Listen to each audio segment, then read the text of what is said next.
அனைவருக்கும் அன்பான வணக்கம். இந்த பதிவு என்பது மிக மிக முக்கியமான ஒரு பதிவு.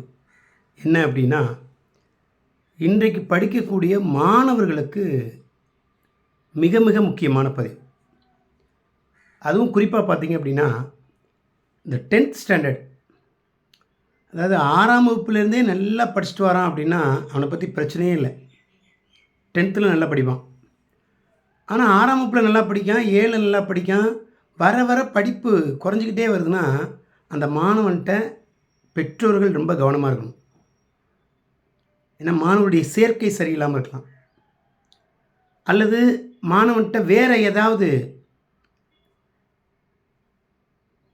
அவனுக்கு தெரியாமலே ஏதாவது என்ன சொல்லலாம், ஒரு பழக்கத்திற்கு அடிமையாக இருக்கலாம், ஒரு கெட்ட பழக்கத்திற்கு அடிமையாக இருக்கலாம். இதை கண்காணிக்கணும். இதை கண்காணித்தா தான் கண்டிப்பாக என்ன செய்ய முடியும் அப்படின்னா, அடுத்து அந்த மாணவனை நல்வழிப்படுத்த முடியும். அப்போது 10ஆம் கிளாஸ் வந்துட்டான், 10th ஸ்டாண்டர்ட் படிக்க ஒரு மாணவன் அப்படின்னா, அந்த மாணவனுக்கு பெற்றோர்களும் சரி, ஆசிரியர்களும் சரி, சரியான முறையில் வழி நடத்தணும் அப்படின்னா கண்டிப்பாக அவனுடைய வாழ்க்கை நல்ல விதமாக அமையும். இது நிறைய மாணவர்களுக்கு இது புரிய மாட்டேங்குது.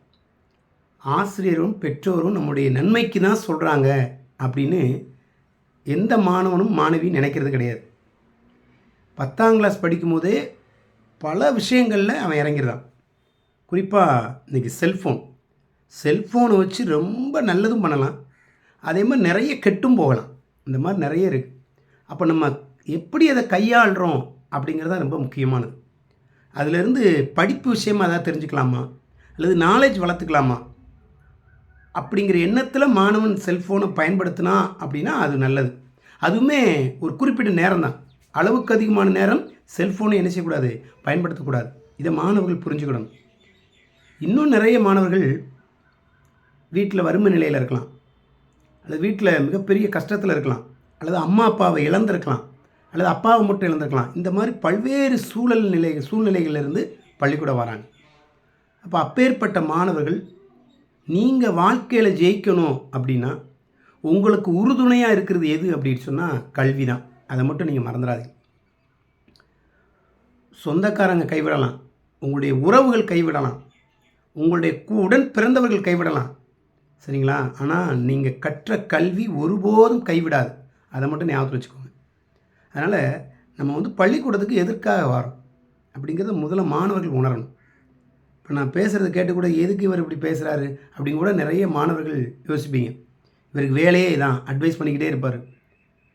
பெற்றோரும் ஆசிரியரும் அது எந்த பிள்ளையாக இருக்கட்டும் நல்லா இருக்கணும் அப்படிங்கிற எண்ணத்தில் தான் சொல்லுவாங்க. அந்த அறிவுரையை எந்த மாணவன் மாணவி கேட்டுக்கிறாங்களோ கண்டிப்பாக வாழ்க்கையில் உயர்ந்த நிலைக்கு போவாங்க. அவங்களுடைய எய்மை, அவங்களுடைய கோலை அவங்க அடைவாங்க. அதை அலட்சியப்படுத்துகிறான் பாருங்கள், அவன் கண்டிப்பாக வாழ்க்கையில் ஜெயிக்க மாட்டான், வாழ்க்கையில் ரொம்ப கஷ்டப்படுவான் பிற்காலத்தில்.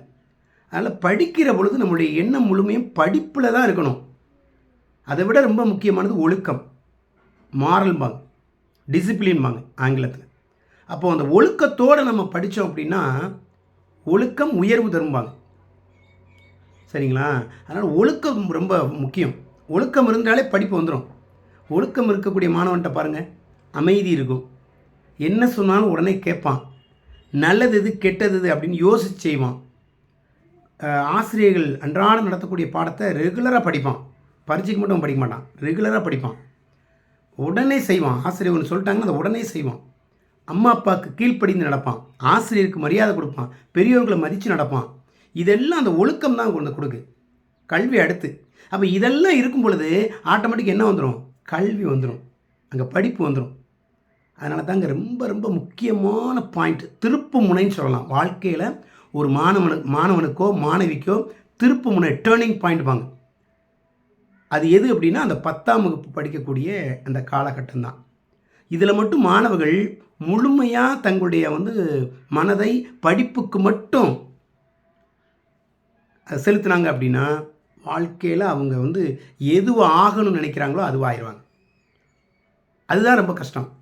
அந்த ஒரே மனநிலைக்கு வரணும். இன்றைக்கி நிறைய மாணவர்கள் எதில் கவனம் செலுத்துகிறாங்க, அந்த முடியை அழகுபடுத்துறதில்ல, தன்னை அழகுபடுத்துறதில்ல. இதெல்லாம் அடுத்தவங்க பார்க்குறதுக்காக, அது தேவையே இல்லை, சரிங்களா? ஆனால் படிப்பு நீங்கள் அழகுபடுத்தி பாருங்கள், எல்லாருடைய கவனமும் உங்களை பார்க்கும். ஒரு தடவை நீங்கள் ஃபஸ்ட் மார்க் வாங்கி பாருங்கள், அடுத்து உங்களால் வாங்காமல் இருக்க முடியாது. ஒரு நாளைக்கு ஆசிரியர் கொடுத்த ஹோம்ஒர்க்கை நான் படித்து முடிச்சுட்டு தான் தூங்குவேன் அப்படிங்கிறது ஒரு 21 நாள் கடைபிடிங்க. 21 நாள் நீங்கள் கடைபிடிச்சிட்டிங்கன்னா அது எந்த பழக்கமும் கைவிட முடியாது. அது நல்ல பழக்கமாக இருக்கட்டும், தீய பழக்கமாக இருக்கட்டும், 21 டேஸ். அப்போ நல்ல பழக்கத்தை 21 நாள் நம்ம கடைபிடிக்கணும்னு நினைக்கணும். கெட்ட பழக்கத்தை 21 நாள் நம்ம அதை செய்யக்கூடாது அப்படிங்கிற மனநிலைக்கு மாணவர்கள் வந்துட்டான் அப்படின்னா கண்டிப்பாக அவன் படிக்க ஆரம்பிச்சிடுவான். ஏன்னா அரசு நிறைய செஞ்சுக்கிட்டு இருக்கு, மாணவர்களுக்காக நிறைய பண்ணுறாங்க. எல்லாமே இலவசம். Free pass, free book, free note, சத்துணவு நிறைய கொடுக்குறாங்க. இலவசம் வந்து அடிக்கிட்டே போகலாம் அரசு பள்ளியில். அப்போ இவ்வளவையும் வாங்கிட்டு ஒரு மாணவன் படிக்காமல் எழுத படிக்க தெரியாமல் இருக்கானா என்ன பண்ணுறது? ஆசிரியர்கள் வந்து சரியாக சொல்லித்தரலையா? அப்போ நல்லா படிக்கக்கூடிய மாணவன் எப்படி படிக்கிறான்? அப்போது உங்களுக்கு தெரியாத விஷயங்களை, அது படிப்பில் ஏதாவது டவுட்டாக உடனே அதனுடைய பாட ஆசிரியர்கிட்ட கால் பண்ணி கேட்கணும், அல்லது அங்கே வச்சே கேட்கணும். இன்றைக்கி கேள்வி கேட்குறதுக்கு மாணவர்கள் தயங்குறாங்க. நம்ம கேள்வி கேட்டால் யாராவது சிரிப்பாங்களோ, யாராவது ஏதாவது நினச்சிக்கிடுவாங்களோ, ஆசிரியர் திட்டிடுவாங்களோ அப்படின்னு நிறைய மாணவர்கள் பயப்படுறாங்க. பயம் இருக்கக்கூடாது. ஆக நான் எதுக்காக இந்த பதிவை சொல்கிறேன்னா, 10ஆம் வகுப்பு என்பது ஒரு டேர்னிங் பாயிண்ட். இதை மாணவர்கள் ரொம்ப அலட்சியமாக இருக்காங்க. கடைசி நேரத்தில் படிக்கான், பரீட்சை பப்ளிக் எக்ஸாம் வருது, அப்போ விழுந்து விழுந்து படிக்கான். கொஞ்சம் யோசிச்சு பாருங்கள். நம்ம காலையில் சாப்பிடல, சாப்பாடு கிடைக்கல, மதியமும் நம்மளால் சாப்பிட முடியல, வாய்ப்பு நேரம் இல்லைன்னு வைங்க, எவ்வளோ டயர்டாக இருக்கும். அப்போ நைட்டு தான் சாப்பாடு கிடைக்கும். அப்போ காலையில் சாப்பாடையும் மதிய சாப்பாடையும் சேர்த்தா நைட்டு சாப்பிடுவோம்? கிடையாதுல்ல. எவ்வளவு நம்மளால் கூடுதல் வேணால் ஒரு 2 வாய் சாப்பிடுவோம், அவ்வளோதானே. அது மாதிரி தாங்க படிப்போம். படிப்பை அன்றாடம் படிங்க, அது எந்த சப்ஜெக்டாக இருக்கட்டும். தமிழ்லேருந்து சமூக அறிவியல் பாடம் வரைக்கும் நீங்கள் வந்து முழுமையாக ஒரே மனநிலையில் படிக்கணும். எந்த பாடத்தையும் ஒதுக்கி வைக்கக்கூடாது. அதே மாதிரி நல்ல மதிப்பெண்கள் வாங்கணும் அப்படின்னு நினைக்கக்கூடிய மாணவர்கள் என்ன பண்ணணும்? நீங்கள் ஆரம்பத்துலேருந்தே படிக்க ஆரம்பிச்சிடணும். எந்த கேள்வியும் எந்த பாடத்தையும் விடக்கூடாது. அதில் டவுட் இருக்கா, அந்த பாட ஆசிரியர்கிட்ட தொடர்பு கொண்டு உடனே அதை கிளியர் பண்ணிடணும். வகுப்பில் வைக்கக்கூடிய தேர்வுகள், அந்த சிறு சிறு தேர்வுகள், வாரத்தேர்வு, அழகு தேர்வு, இதெல்லாம் என்ன பண்ணணும்? நீங்கள் முழு மதிப்பெண்கள் எடுக்கணும். இன்றைக்கி மதிப்பெண் தான் வச்சு உலகம் வந்து நம்ம நிர்ணயிக்கும். சரிங்க, அதோட ஒழுக்கமும் ரொம்ப முக்கியம். நான் அதான் முதலே சொன்னேன்.